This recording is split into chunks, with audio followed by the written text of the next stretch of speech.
The morning sun barely touched the narrow alley where Marcus sat with his battered keyboard. It was one of those cheap electronic ones, the kind you could buy at a discount store for less than $50. Half the keys stuck and the speakers crackled with static, but it was all he had. He positioned himself near the entrance of the subway station where the morning rush would soon begin. Marcus pressed down on middle C, wincing at the slightly off-tuned sound that echoed against the concrete walls. His fingers were cold, stiff from sleeping in the park the night before. Winter was approaching, and he could feel it in his bones.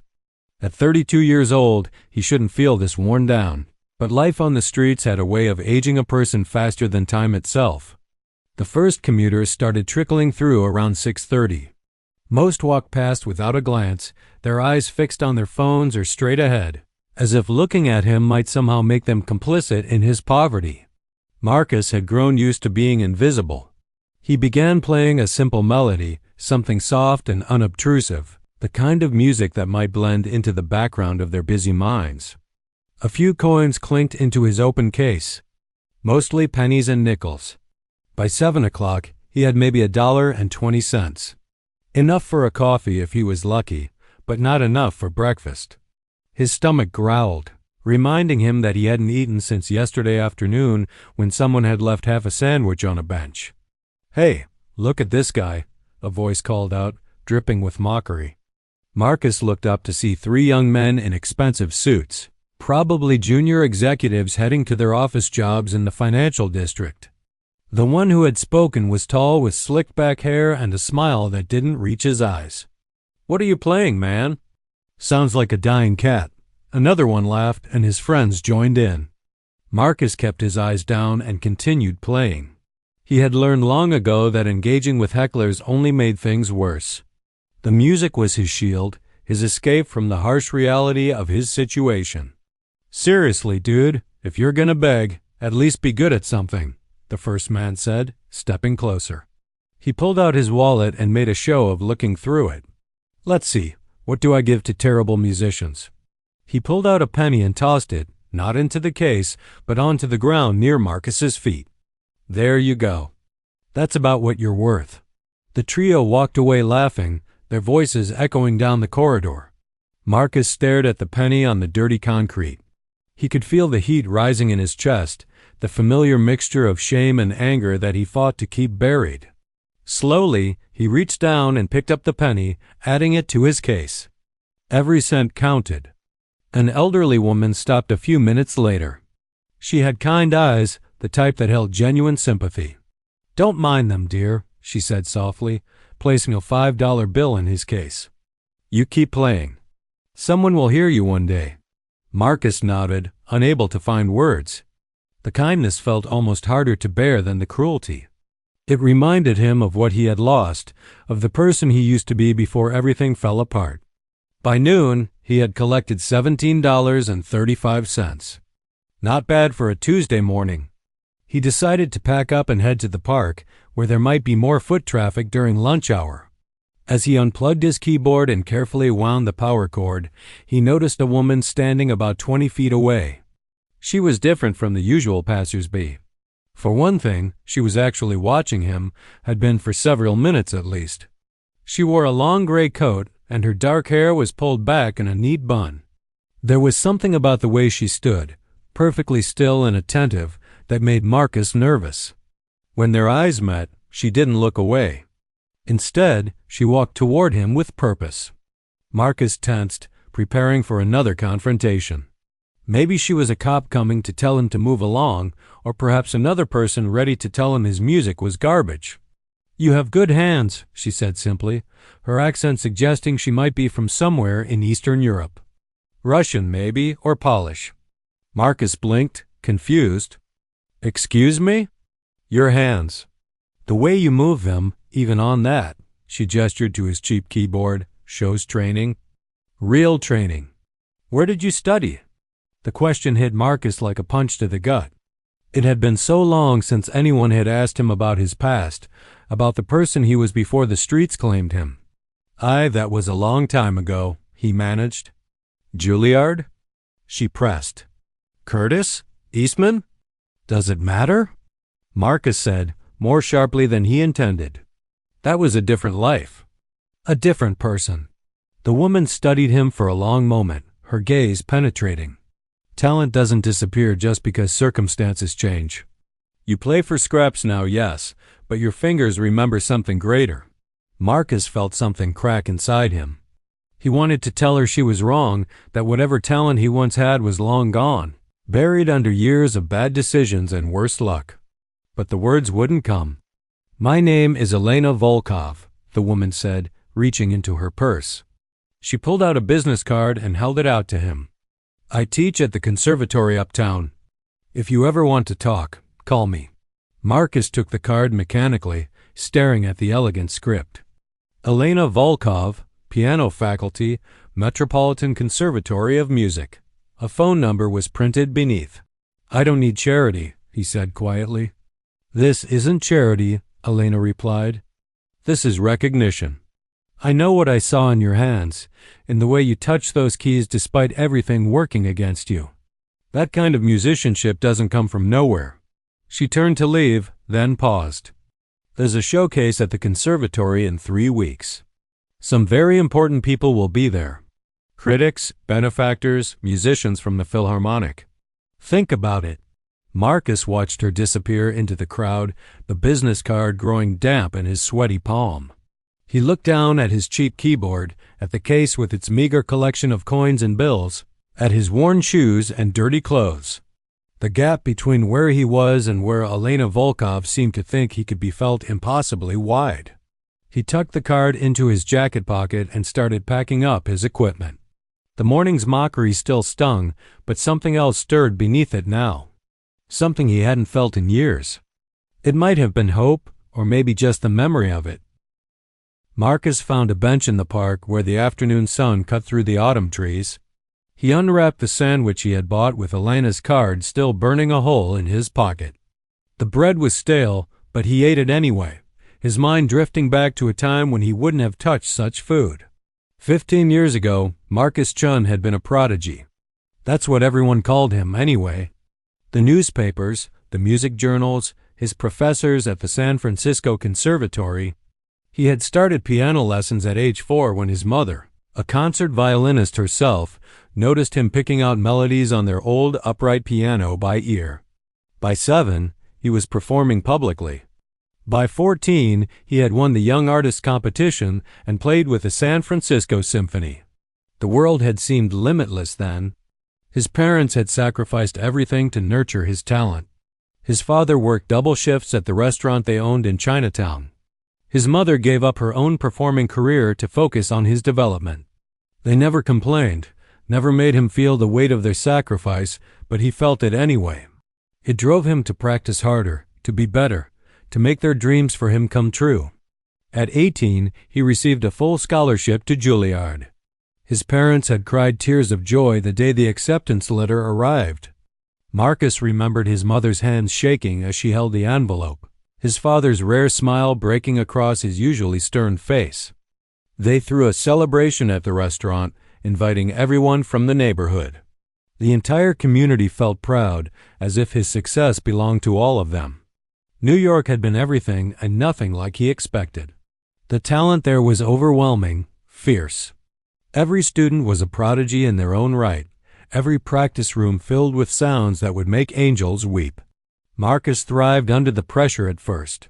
He practiced 8, 10, sometimes 12 hours a day. His technique became flawless. His interpretations grew deeper, more nuanced. But somewhere along the way, the joy leaked out of it. The music that had once been his escape became his prison. Every note had to be perfect. Every performance had to exceed the last. The expectations grew heavier with each success. His parents called weekly, their voices bright with pride and hope. His professors pushed him harder, preparing him for a solo career. Agents started circling, talking about recording contracts and international tours. The anxiety started small.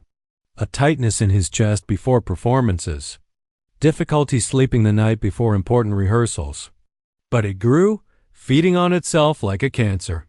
By his senior year, Marcus was having full-blown panic attacks. His hands would shake uncontrollably. He started missing rehearsals, then classes. He tried to hide it, tried to push through, but the pressure only intensified. That's when he discovered that certain substances could quiet the noise in his head. Just a drink or two before performing, nothing serious. Then it was pills, something to take the edge off the anxiety. His friends at school knew where to get them, and in the high-pressure world of elite music training, he wasn't the only one using. The graduation recital should have been his triumph. Instead, it was his downfall. Marcus had taken too much that night, trying to calm nerves that felt like they might tear him apart. He made it through the first piece, a Beethoven sonata, but halfway through the Chopin Ballade, his fingers simply stopped obeying. He sat at the piano, frozen, while the audience waited in uncomfortable silence. Finally, he stood up and walked off stage, leaving his career in ruins behind him. The aftermath was brutal. His parents flew to New York, their faces etched with confusion and hurt. They tried to understand, tried to help, but Marcus couldn't face them. The shame was too great. He couldn't bear to see his mother's disappointed eyes, couldn't stand to think about all those years of sacrifice wasted on him. So he ran. At first, he told himself he just needed time to figure things out. He crashed with friends, picked up odd jobs, tried to stay clean. But the addiction had its hooks in deep. Within 6 months, he had burned through every friendship, every opportunity. His parents kept calling, kept trying to reach him, but he changed his number, avoided places where they might find him. The descent was faster than he expected. Eviction led to homelessness. Homelessness led to desperation. There were things Marcus did during those years that he tried not to think about, choices made in the fog of addiction that he couldn't take back. Rock bottom came on a night when he woke up in a hospital after an overdose. No ID, no family, no one who cared if he lived or died. Something shifted in him that night. Maybe it was the kindness of the nurse who held his hand, or maybe it was just finally hitting a place where there was nowhere left to fall. He went to rehab, a city-funded program that probably saved his life. 6 months of meetings, therapy, and slowly learning to live in his own skin again. When he got out, he was clean but broken in other ways. The thought of returning to classical music filled him with a panic so intense it was almost physical. He couldn't go back to his parents, not after years of silence and shame. So he existed in this limbo, playing on street corners with a cheap keyboard, making just enough to survive. The music was different now. Simple melodies, nothing that required him to be Marcus Chun the prodigy. Just enough to get by, to keep the darkest thoughts at bay. He told himself he was content with this half-life, that he didn't want or need anything more. But Elena Volkov's words had stirred something he thought was dead. Her recognition of what his hands remembered, what his body knew even when his mind tried to forget. The business card in his pocket felt like both a lifeline and a threat. Marcus finished his sandwich and pulled out the card, studying it in the fading afternoon light. The conservatory was uptown, in a world that felt impossibly distant from where he sat now. 3 weeks until the showcase, she had said. 3 weeks to bridge a gap that had taken 15 years to create. He thought about those young executives from the morning, their mocking laughter, the penny thrown at his feet. He thought about the countless people who had walked past him every day as if he didn't exist. Part of him wanted to prove them all wrong.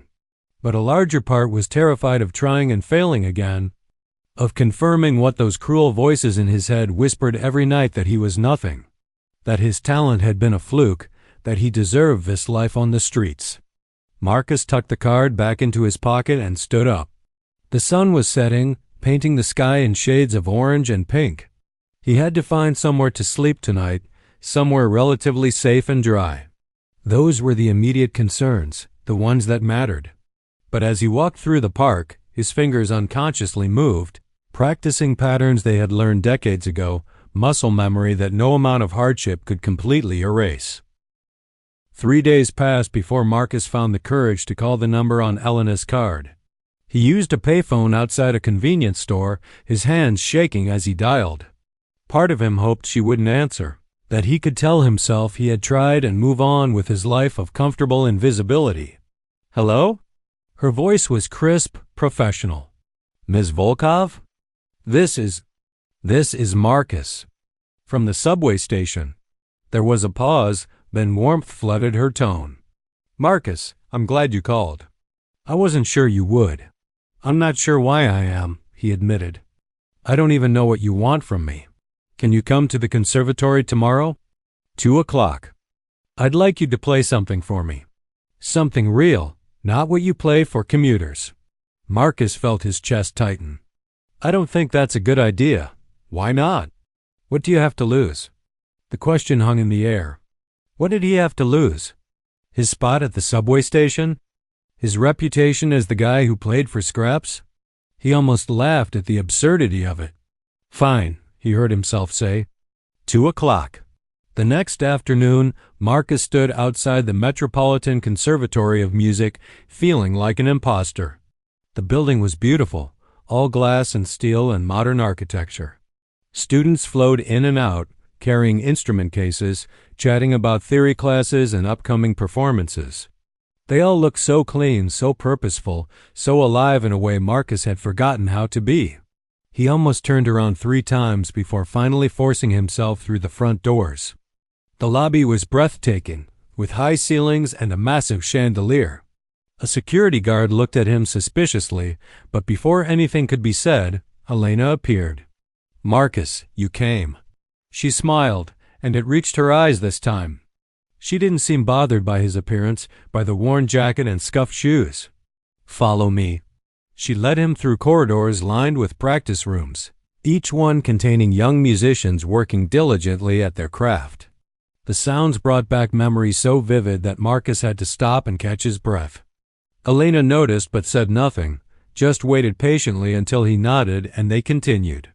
The room she brought him to was small but beautiful. A Steinway grand piano sat in the center, its black surface polished to a mirror shine. Marcus stared at it, feeling a mixture of longing and fear so intense it was almost painful. When did you last play a real piano? Elena asked gently.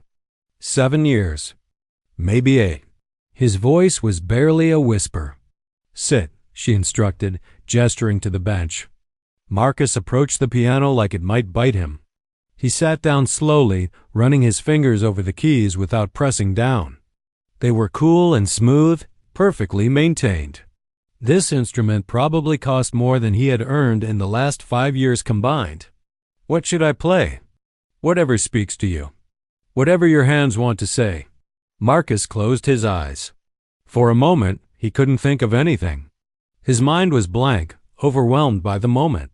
Then, almost without conscious thought, his fingers found their positions. He began to play Chopin's Nocturne in E-flat major, the same piece he used to play for his mother when she couldn't sleep. The first notes were tentative, uncertain. But as the melody unfolded, something shifted. The years fell away. His fingers remembered every phrase, every dynamic marking, every subtle shift in emotion.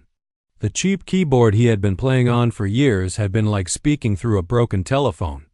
This piano was like singing with his full voice after years of whispers.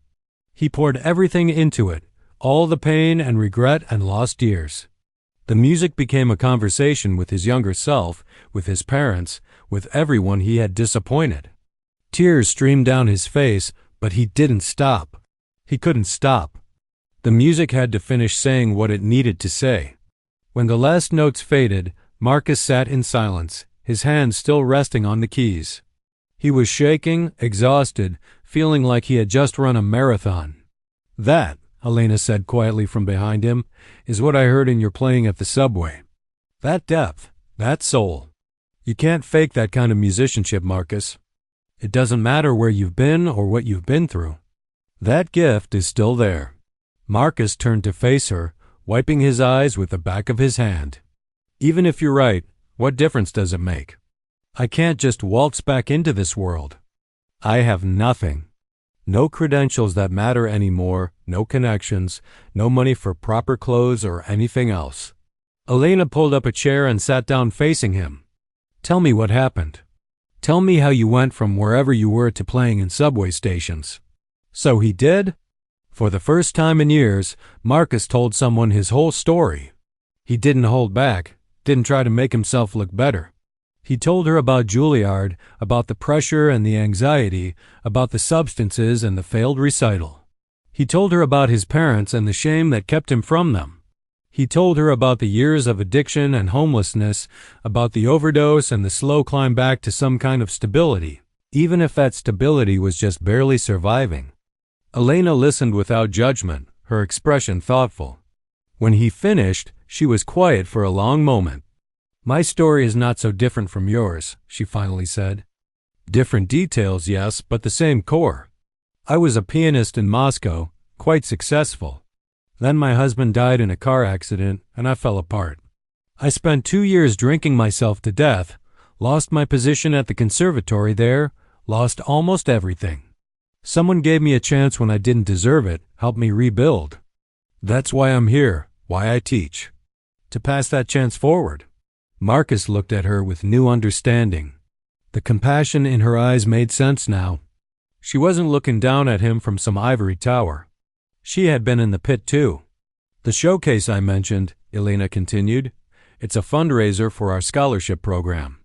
We invite talented students to perform, but we also have a featured artist slot.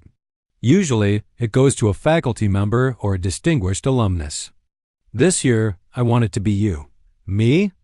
Marcus laughed bitterly. "You want me to perform in front of critics and benefactors and professional musicians? That's insane. I'd be torn apart." "Or you'd remind them why music matters," Elena countered. "Not the perfect technique, not the prestigious degrees, but the ability to transform pain into beauty, to speak directly to the human soul. That performance you just gave? That's what real music is." "I can't do it," Marcus said, but his voice lacked conviction. Elena stood and walked to the piano, placing her hand on his shoulder. "You don't have to decide right now, but I'm going to give you a key to this practice room. You can come here any time, day or night. Play. Remember who you are beneath all the fear. Then decide."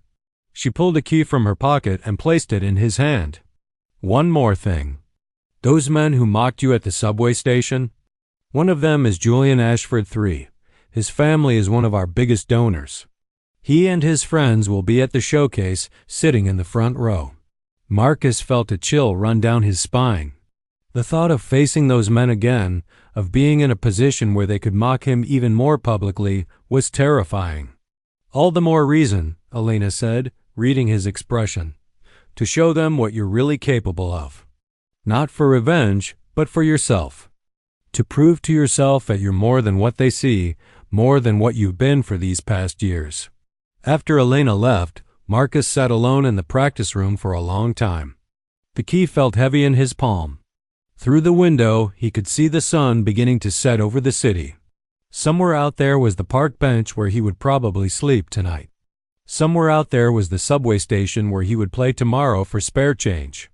But here, in this moment, there was this beautiful piano and the ghost of the music he had just played. Marcus placed his fingers on the keys again and began to play. The following 2 weeks became a double life for Marcus. By day, he still played his cheap keyboard at the subway station, collecting coins and bills from hurried commuters. But every evening, once the rush died down, he would make his way uptown to the conservatory. The security guards grew used to seeing him. At first, they had questioned Elena about the homeless man she was letting into the building. But she must have said something, because after the second night, they just nodded as he passed through. Some even started greeting him by name. The practice room became his sanctuary. He would play for hours, his fingers slowly remembering their old strength and agility. At first, his hands cramped after just 30 minutes. Years of playing on cheap electronic keys had weakened the muscles needed for a real piano. But gradually, the pain lessened. His endurance grew. He worked through the repertoire that had once been second nature to him. Bach preludes and fugues, Beethoven sonatas, Chopin ballades and nocturnes. Each piece was like meeting an old friend he had betrayed. The music welcomed him back without judgment, asking only that he be honest in his interpretation. One evening, about a week before the showcase, Marcus arrived at the conservatory to find he wasn't alone. A young woman sat in the hallway outside his practice room, a violin case beside her. She looked up as he approached, her eyes red from crying. "I'm sorry," she said quickly, wiping her face. "I was just sitting here." "I'll go." "No, it's okay," Marcus said. "Are you all right?" She laughed, but it was hollow. "Failed my jury examination today. They basically told me I'm not good enough to continue in the program." Marcus sat down beside her, understanding her pain more deeply than she could know. "What are you going to do?" "I don't know. Music is all I've ever wanted to do. All I've ever been good at. If I'm not good enough for this, what am I good enough for?" Fresh tears spilled down her cheeks. "Can I tell you something?" Marcus said. "Being good enough isn't just about technical skill. Sometimes the most perfect playing is the most empty. What matters is what you have to say through the music." "That's easy to say," she replied bitterly. "But it doesn't change reality. They don't want what I have to say. They want perfection." Marcus was quiet for a moment. Then he stood and unlocked the practice room door. "Come in. Play something for me." She looked uncertain. "I don't even know you." "My name is Marcus. And I know what it feels like to fail so completely that you want to disappear. Please, just play." Something in his voice must have convinced her. She followed him into the room, unpacking her violin with trembling hands. "What should I play?" "Whatever you feel right now. Don't think about technique or what your professors want. Just play what's in your heart." She began with a piece by Sarasate, technically demanding and showy. But after a few measures, she stopped. "I can't. This feels wrong." "Then play what feels right." She closed her eyes and started again. This time, it was a simple folk melody, something that sounded Eastern European. Her playing was raw, imperfect in places, but it was honest. It spoke of longing and loss, of displacement and the search for home. When she finished, she opened her eyes, looking almost surprised at what had come out of her instrument. "That was beautiful," Marcus said. "What was it?" "A song my grandmother used to sing. She was from Ukraine. I haven't thought about it in years." "That's your voice," Marcus told her. "Not the Sarasate, not the music they tell you to play. That melody, played exactly as you played it, is worth more than 1,000 perfect performances of someone else's idea of what music should be." She looked at him with new curiosity. "You sound like you know what you're talking about. Are you a teacher here?" Marcus almost laughed. "No, I'm just someone who learned the hard way that perfection is overrated." They talked for a while longer. Her name was Sophia, and she was a first-year student from New Jersey, first-generation American with immigrant parents who had sacrificed everything for her education. The parallels to his own story were painful. "There's a showcase next week," Marcus found himself saying. "Come to it, watch, and listen. Maybe it'll help you figure out what you want to do." After Sophia left, Marcus sat at the piano, thinking about the advice he had given her. It was easier to tell someone else not to let fear and judgment control them than to take that advice himself. The showcase was only 6 days away, and his own terror was growing by the hour. The next morning, everything changed. Marcus was at his usual spot in the subway when Julian Ashford and his friends appeared again. They looked even more polished than before, if that was possible. Ashford was on his phone, laughing about something, when his eyes landed on Marcus. "Oh man, this guy again," he said loudly to his friends. "Still playing for scraps, I see." Marcus kept playing, trying to ignore them. But Ashford wasn't done. "Hey, I've got an idea," he announced, pulling out his phone. "This is going to be hilarious." He started filming. "Ladies and gentlemen of the internet, I present to you the world's worst street musician. Watch this guy absolutely murder whatever he thinks he's playing." His friends laughed, gathering around to watch as Ashford narrated mockingly over Marcus's playing. Note the complete lack of rhythm, the soulless mechanical delivery. This is what happens when you have no actual talent but still think you're a musician. A crowd started to gather, some laughing along, others looking uncomfortable. Marcus felt his face burning with humiliation, but he forced himself to keep playing. To stop would be to give them exactly what they wanted. "Play something good," Ashford demanded. Can you even play anything real, or is this elevator music all you know? Something snapped in Marcus. Without thinking, his hands shifted into the opening of Rachmaninoff's Prelude in C-sharp minor. Even on the cheap keyboard, the powerful chords rang out with authority. The crowd grew quiet as Marcus poured his anger and frustration into the music. But the electronic keyboard couldn't handle the demands he was making of it. The sound distorted, crackling and breaking up. What should have been thunderous and beautiful came out garbled and wrong. Ashford and his friends howled with laughter. "Oh my God, he's trying to play Rachmaninoff." Ashford was nearly crying with laughter. "Dude, you need to know your limits. That piece requires actual skill and an actual piano." Marcus's hands froze on the keys. The mockery of the men, the tittering of the crowd, the absolute humiliation of trying to prove himself and failing, it was all too much. He stood up abruptly, nearly knocking over his keyboard. "That's it, run away." Ashford called after him. "Stick to playing for scraps, buddy. It's all you're good for." Marcus grabbed his equipment and left, Ashford's laughter following him up the stairs and out onto the street. He walked for blocks, his mind replaying the scene over and over. The shame was overwhelming, suffocating. He thought about Elena's offer, about the showcase, about the practice room with the beautiful Steinway. He couldn't do it. How could he possibly perform in front of critics and musicians and benefactors when he couldn't even handle a few jerks in a subway station?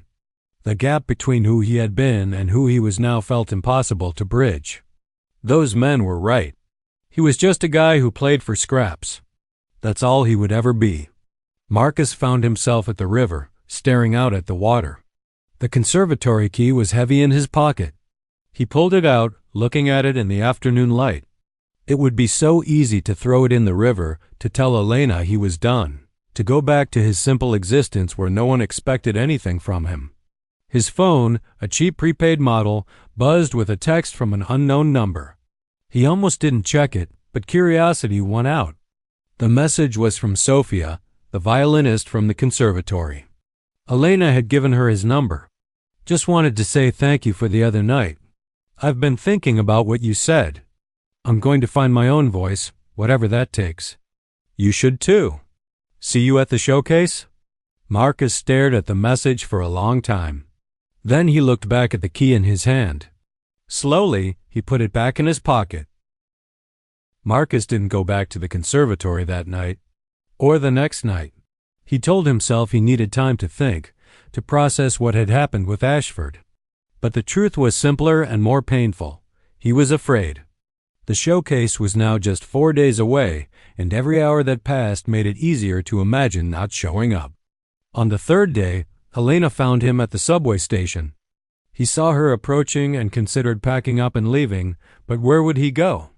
She had already seen him. "You haven't been to the practice room," she said simply, sitting down on the ground beside him, apparently unconcerned about her expensive coat.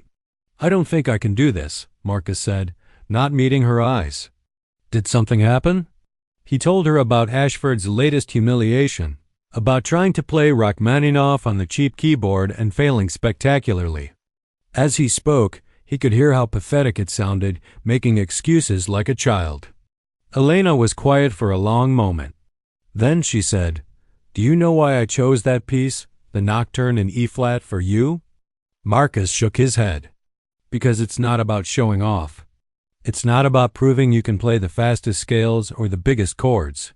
It's about vulnerability, about opening your heart and letting people see inside. That's the hardest thing for any performer, especially someone who's been hurt as badly as you have." "But those men," Marcus started. "Those men are afraid," Elena interrupted. "They mock you because your existence threatens their worldview. They need to believe that success comes only through privilege and conventional paths. You represent something dangerous to them, the idea that real artistry can survive anything, can exist anywhere." "I failed," Marcus said flatly. "I tried to prove myself and I failed." "You failed to play Rachmaninoff on a broken keyboard," Elena corrected. "That's like trying to paint the Mona Lisa with crayons and then calling yourself a bad artist. The tool was wrong, not the musician." She reached into her bag and pulled out a laptop. I want to show you something." She opened it and navigated to a video. It was footage from the conservatory's security cameras showing Marcus playing late one night. He didn't even remember which night it was. They all blurred together. On the screen, he watched himself play Beethoven's Pathetique Sonata. He was completely absorbed in the music, unaware of being filmed. The playing was imperfect in places. He could hear where his fingers weren't quite strong enough yet, where his technique faltered. But there was something else there too, something he hadn't heard in his own playing in years. There was truth in it. "I show this to my students," Elena said. "Not to embarrass you, but because this is what I try to teach them. This honesty, this willingness to be imperfect but authentic. You play like someone who has lived, who has suffered, who has something real to say. My students can play circles around you technically, but most of them can't do this."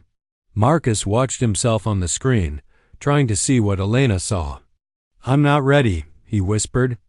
"You'll never be ready if you wait for fear to go away," Elena replied. "Fear doesn't disappear. You just learn to play the music anyway." She stood up, brushing off her coat. "The showcase is in 4 days. You have until then to decide. But Marcus, whether you perform or not, you need to come. You need to see that the world you're afraid of isn't as scary as you think. There will be people there who will appreciate real music when they hear it." After she left, Marcus sat with his keyboard, not playing. Commuters flowed past, most not even glancing his way. He thought about Sophia's text, about her courage to keep trying after being told she wasn't good enough. He thought about Elena's story, about rebuilding from rock bottom. And he thought about his parents, who he hadn't spoken to in nearly a decade. That night, Marcus did something he hadn't done in years. He went to the public library and used their computers to search for his parents. It took less than 5 minutes to find them. They still lived in San Francisco, still ran their restaurant in Chinatown. There were photos on the restaurant's website. His mother looked older, her hair streaked with gray. His father's face was more lined. But they were alive, still together, still working. There was a family photo from some celebration. His parents stood with a young couple and 2 small children. Marcus's breath caught. His sister. He had a sister he barely remembered from childhood, and now she had a family of her own. Those children were his niece and nephew. He had nieces and nephews he'd never met. The weight of the lost years crushed down on him. All this time, he had told himself they were better off without him, that his shame had made him radioactive. But looking at these photos, he realized the truth was simpler and more selfish. He had been protecting himself, choosing isolation over the risk of rejection. Marcus wrote down the restaurant's phone number on a scrap of paper. He wasn't ready to call, not yet. But having the number felt like a first step, an acknowledgement that the door wasn't permanently closed unless he chose to keep it that way. The next day, Marcus went back to the conservatory. The security guard smiled when he saw him. "Wondered where you'd been. Ms. Volkov was asking about you." The practice room welcomed him back like it had been waiting. Marcus sat at the piano and played through his piece, the Chopin Nocturne. It was better than before. The time away, the conversation with Elena, something had shifted. The music flowed more naturally, less forced. He was still playing when the door opened. He expected Elena, but instead, it was a man he didn't recognize. Late 60s, silver hair, expensive suit, the bearing of someone used to being important. "Don't stop," the man said, settling into a chair by the wall. Marcus froze anyway. "I'm sorry, I thought this room was reserved." "It is. By Elena Volkov, who gave me permission to observe. I'm Harrison Mitchell. I conduct the Philharmonic." Marcus's heart began to race. Harrison Mitchell was a legend, one of the most respected conductors in the country. "I should go." "Please, finish the piece.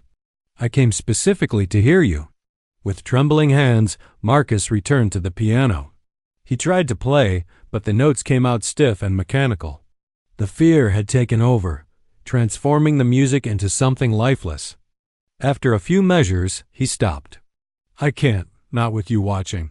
Mitchell stood and walked to the piano. "May I?" He sat down on the bench beside Marcus. When I was young, I had terrible stage fright, crippling. I would vomit before every performance. Do you know what helped? Marcus shook his head. I stopped performing for the audience and started performing for the music itself. The notes on the page became my only audience. Everyone else was just overhearing a private conversation between me and the composer. He placed his hands on the keys and played a few measures of the nocturne, his touch gentle and assured. Then he lifted his hands away. Now you. But don't play for me. Play for Chopin. Play for the person you were when you first learned to love this piece. Play for your mother who can't hear you anymore but maybe feels it somehow anyway. Marcus closed his eyes. He thought about his mother, about sitting beside her at the piano when he was small, about the pride in her eyes when he mastered a difficult passage. He began to play. This time, the music came from somewhere deeper. He forgot about Mitchell sitting beside him, forgot about the showcase, forgot about everything except the conversation between his hands and the keys. The nocturne unfolded like a flower opening to the sun, each phrase breathing and singing. When he finished, there was silence. Then Mitchell spoke, his voice thick with emotion. That is why Elena insisted I come hear you. That is why you must perform at the showcase. I'm terrified, Marcus admitted. Good, Mitchell said. Every artist worth their salt is terrified. The day you stop being afraid is the day you stop having anything worth saying. He stood and handed Marcus his card. After the showcase, call me. Regardless of how it goes. I think we should talk about your future. Marcus stared at the card, not quite believing this was real. Harrison Mitchell, offering to talk about his future. He had no future, just a present he barely survived day to day. I see that doubt, Mitchell said kindly. You think you've fallen too far, made too many mistakes. But the beautiful thing about music is that it doesn't care about your past. It only cares about what you can do right now, in this moment. And what you just did was extraordinary. After Mitchell left, Marcus sat alone in the practice room, holding 2 business cards now. Elena's and Mitchell's. 2 chances at redemption, 2 people willing to see past his circumstances to the musician he might still become.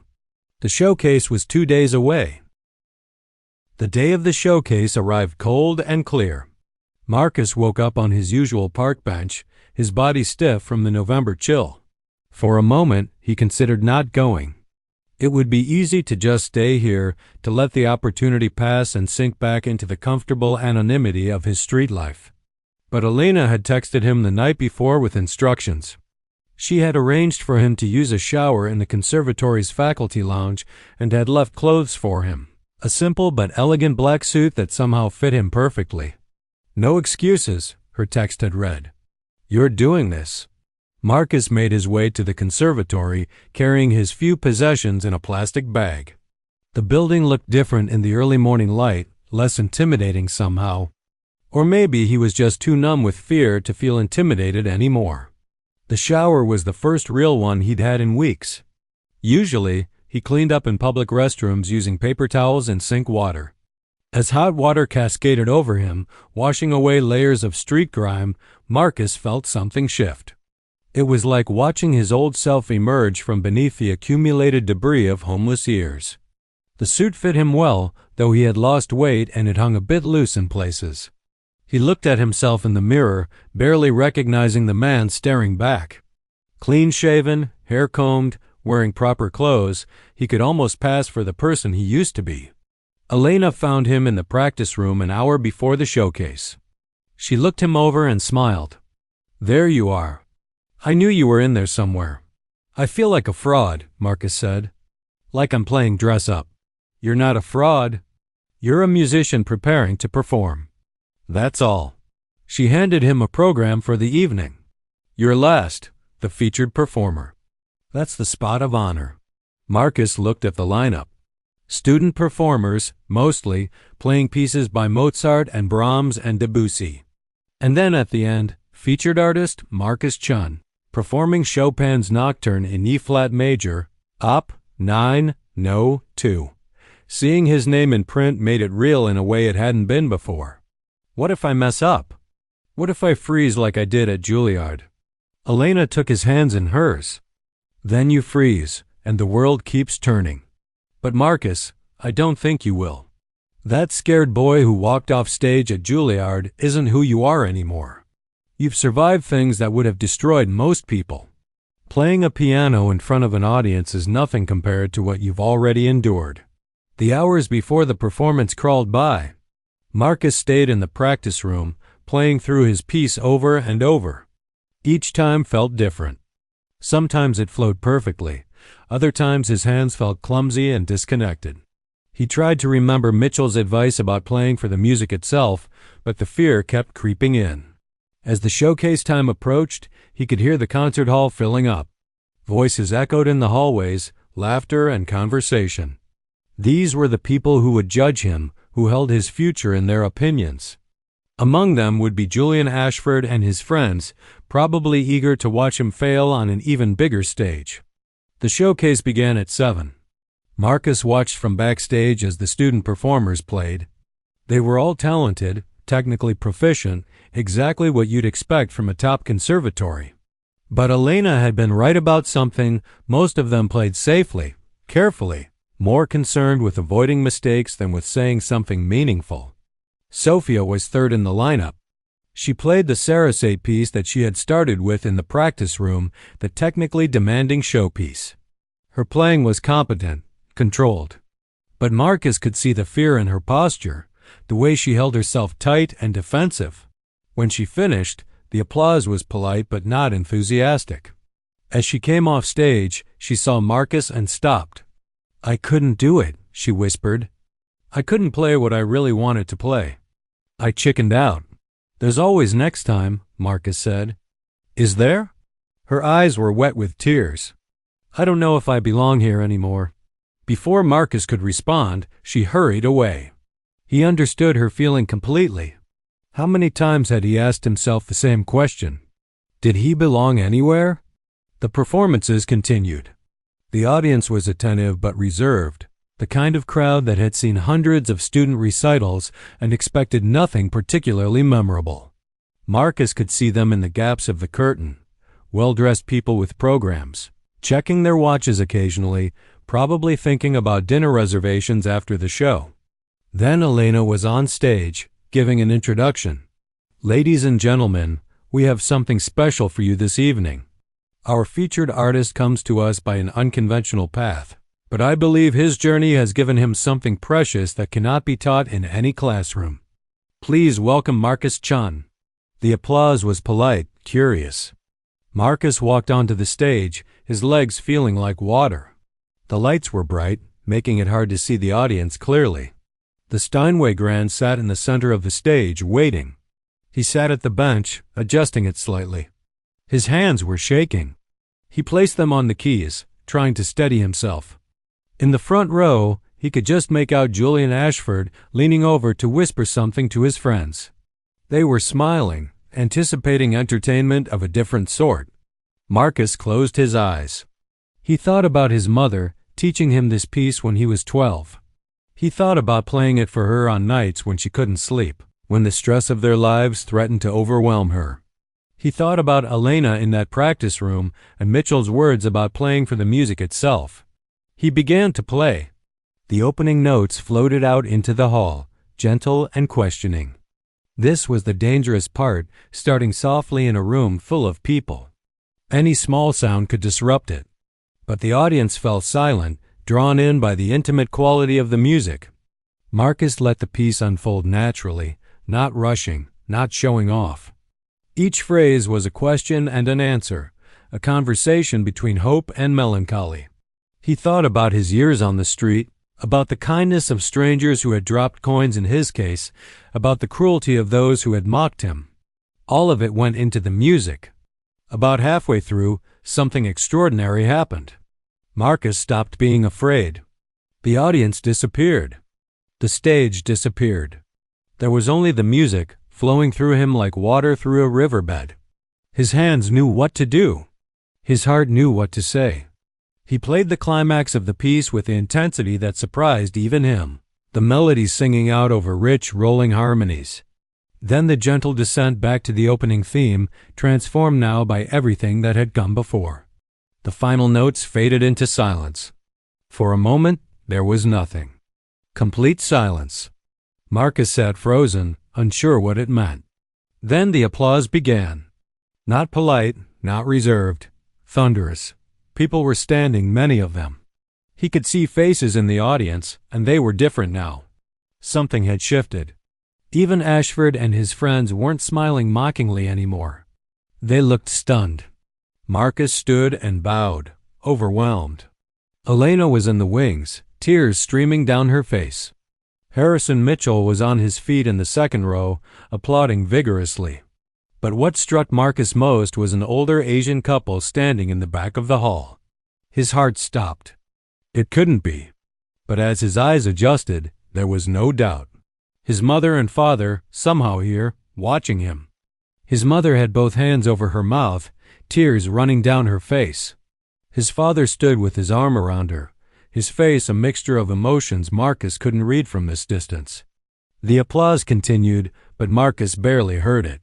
He walked off stage in a daze. Elena caught him in the wings.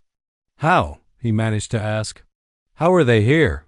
"I found them," Elena said simply. "I called and told them their son was performing tonight. They took the first flight out."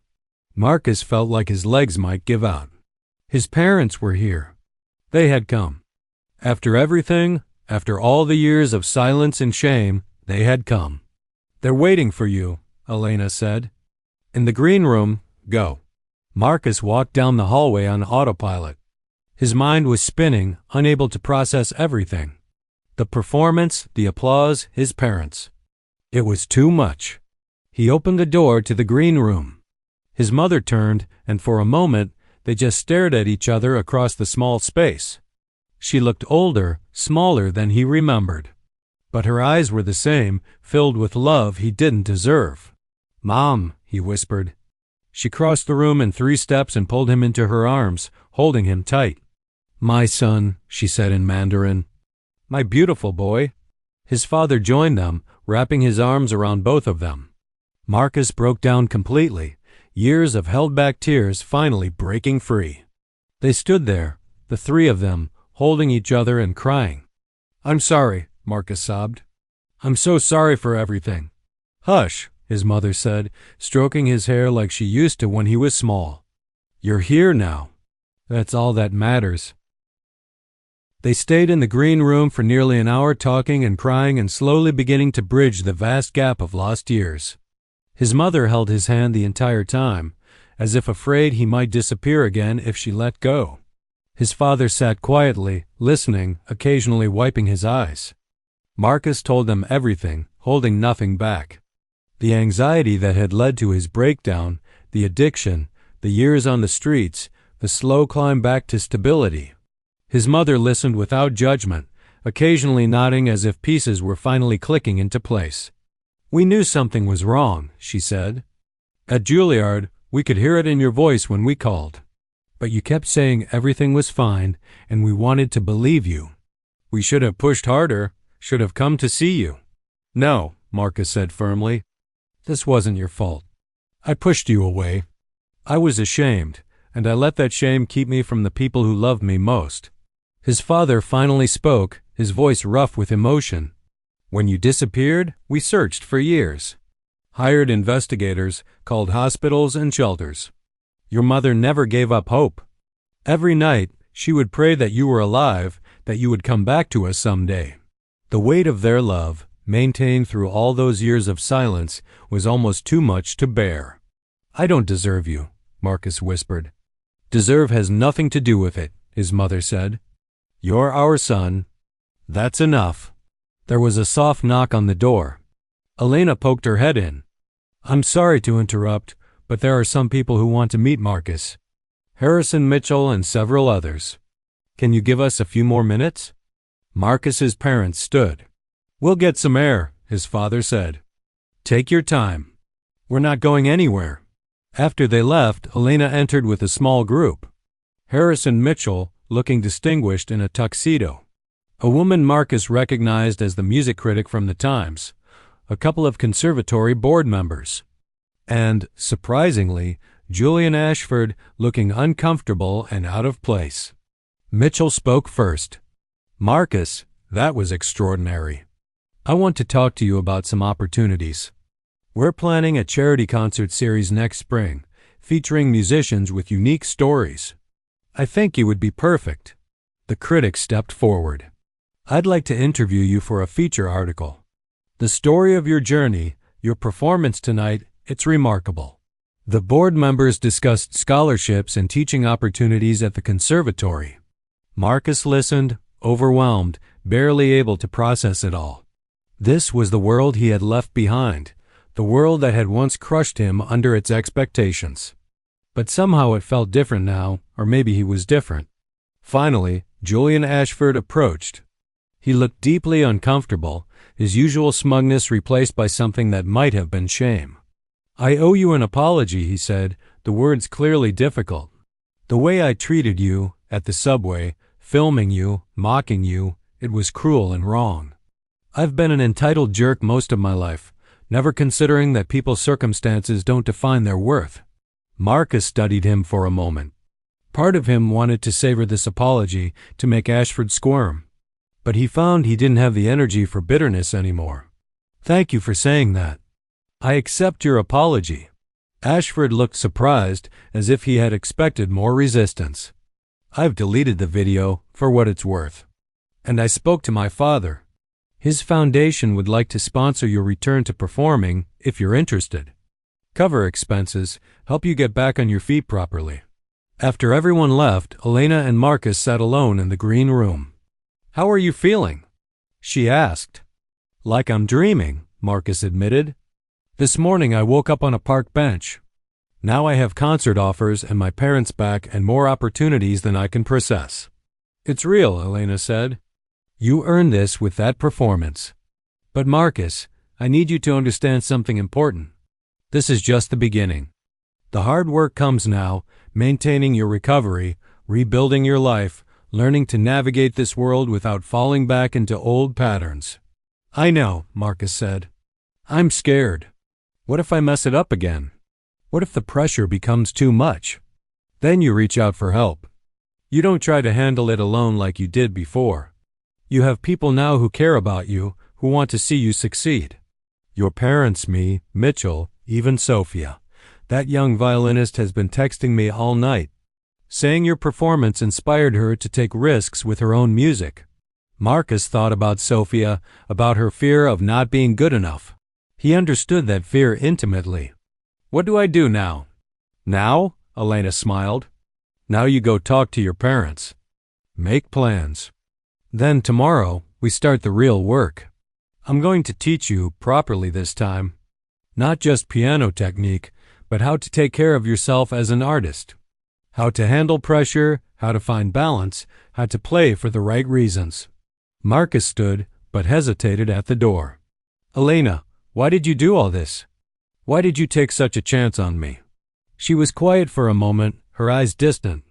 "Because someone took a chance on me when I was at my lowest. A stranger who saw past the broken person I was to the musician I could still be. I'm just passing that forward.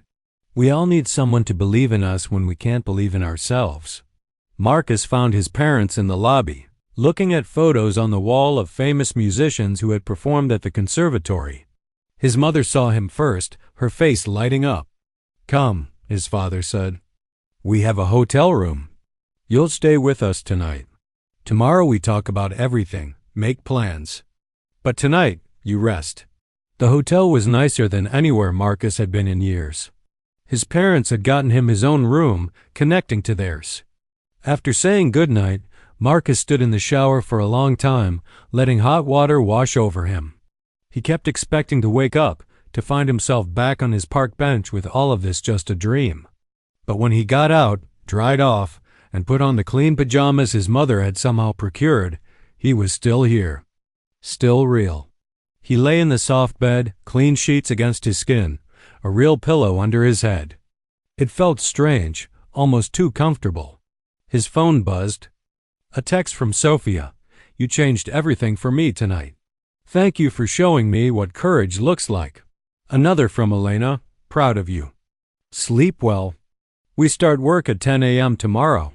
And one from an unknown number that revealed itself to be his sister when he opened it. Mom told me you're back.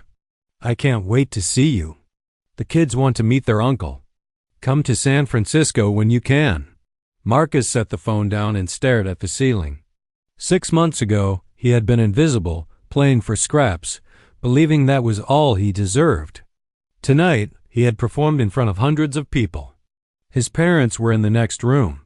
He had opportunities opening up that he never dreamed possible. But more than any of that, he had played music again. Real music from his heart, without fear holding him back. That feeling, that connection to something larger than himself, was what he had been missing all these years. Not the applause or the opportunities, but the simple act of turning pain into beauty, of speaking truths that words couldn't express. He thought about the Chopin Nocturne, about the conversation between hope and melancholy. For so long his life had been all melancholy, all darkness. But tonight had shown him that hope was still possible, that redemption wasn't some distant dream, but something that could happen in a single evening if you were brave enough to reach for it. The road ahead wouldn't be easy. He knew that. There would be setbacks and struggles. His recovery was fragile, his confidence still shaky. The music world could be cruel and demanding. But for the first time in years, Marcus felt ready to face it. Not alone this time, but with people who believed in him, who saw his worth even when he couldn't see it himself. He closed his eyes, and for the first time in longer than he could remember, he fell asleep without fear. Tomorrow would bring new challenges, new opportunities, new reasons to doubt himself. But tonight, he had played for more than scraps. He had played for himself, for his mother, for everyone who had ever been told they weren't good enough. And in doing so, he had proved the most important thing of all, that talent wasn't about where you stood or what you had. It was about what lived in your heart and your hands, waiting for the courage to let it out. In the morning, Marcus would wake up to a new life.